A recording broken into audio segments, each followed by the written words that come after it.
If I could give anyone a piece of advice for divorce, it would be to not do it under normal circumstances. If your spouse is beating you or threatening you or your children, then of course, get out and fast. In my case, there was no abuse. We were together for 8 years, mostly good, and we have 4 kids. Right around 5 years, I got a promotion at work, and I got it in my head that my husband was dragging me down, or at least holding me back from more success and a better life.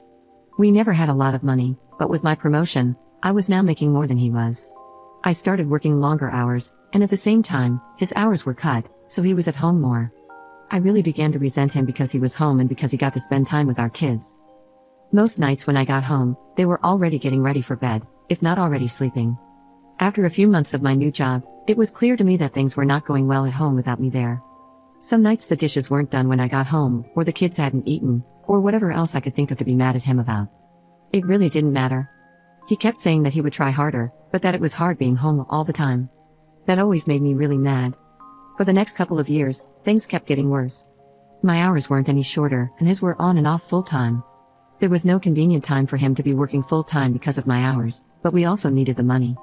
Whenever he would tell me that he could get extra hours, I would always complain, and the fewer hours he worked, the more I complained that he wasn't bringing in enough money. Whenever he brought up the contradiction, I would tell him that he needed to figure it out.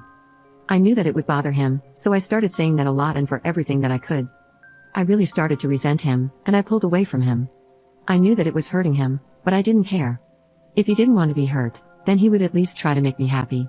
I used that same thing to justify when I started to talk to another guy at work. I thought he was just a friend, but talking at work turned into texting at home, and then pictures and videos, and then trying to sneak some alone time with him. I knew that it was wrong, but it made me feel so alive, and my husband had not made me feel like that in years. I was tired of being unhappy, and I was doing this for me. The worst was the night that I came home at a reasonable time and found that he had cleaned the whole house, cooked the whole family dinner, and picked out a movie for all of us to watch together. This would have made me swoon a couple of years earlier, but that night I couldn't even look at him, and I pretended to be sick. I spent the rest of the night in bed while he waited on me, checked on me, and even made me different food and brought it to me in bed. It made me feel terrible, and then it made me angry that he made me feel that way, and by the end of the night, I was texting with the other guy.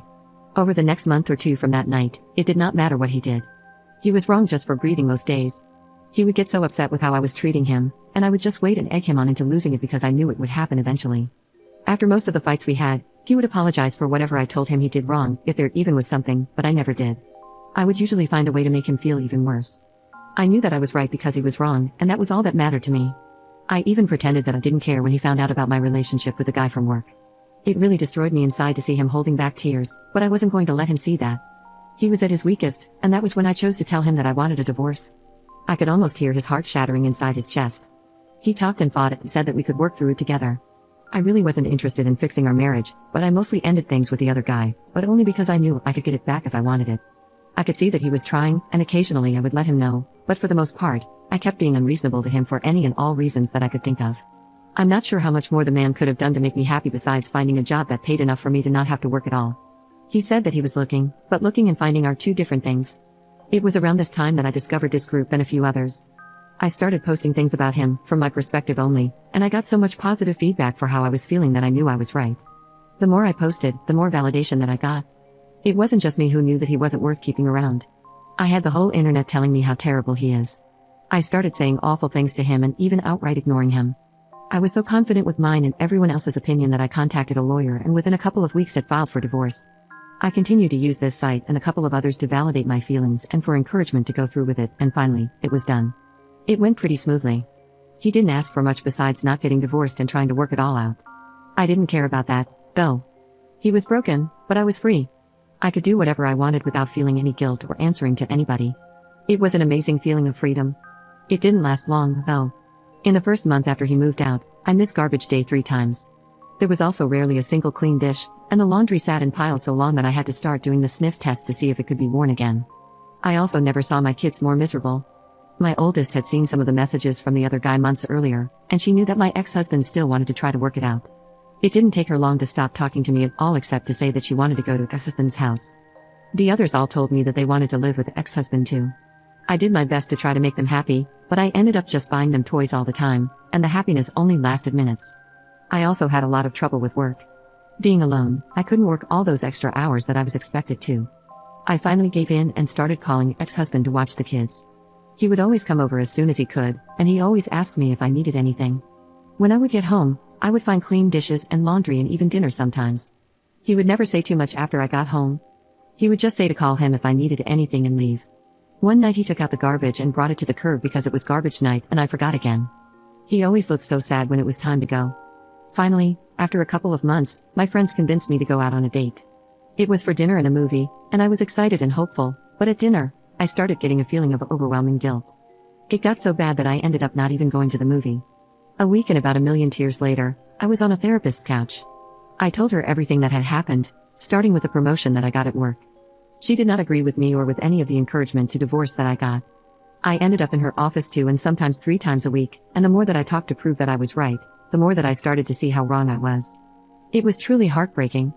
I don't know if I cried as much in my whole life as I did in the first month in her office. After about $2,000 of therapy sessions, I learned that my ex-husband had his faults, but I figured out that mine were so much worse. I did so many awful things and said awful things that I wouldn't want to be with me, but he did. I still remember him asking me in the meeting with the lawyer to please not go through with it. I did go through with it, though, and later I bragged on here how great it felt. I was so wrong, and now I can see it. A couple of weeks ago, I went outside with him when he was leaving the house. I asked him about getting back together. When he looked at me, his eyes were full of tears, and a couple went down his cheeks. He told me that he didn't know if he could. He said that the pain has been too much for too long and that if we got back together, I might just turn around and do it to him again.